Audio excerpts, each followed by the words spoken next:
Welcome to Mechanic. Today on Mechanic, we have a 2015 Chrysler 300. On this Chrysler, we're going to go over the process to be able to open up your hood. Say you need to get in the hood to be able to check the fluids and so forth. We first need to pop the lever that's inside the door and then be able to come around here.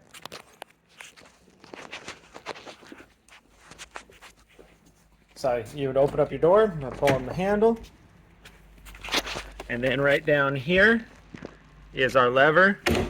That pops the first latch to open up the hood. And then you're going to come right around here to the front. And this is right down in the middle, so right above your emblem. And our lever is right down. And so you just pull it to the left-hand side as you're looking at it, or the right hand of the vehicle. And that's the way it opens up. Sometimes they're up here on this, depending on your vehicle. This one is right there. Pull it to the side, be able to raise it up, as long as your supports hold up the hood.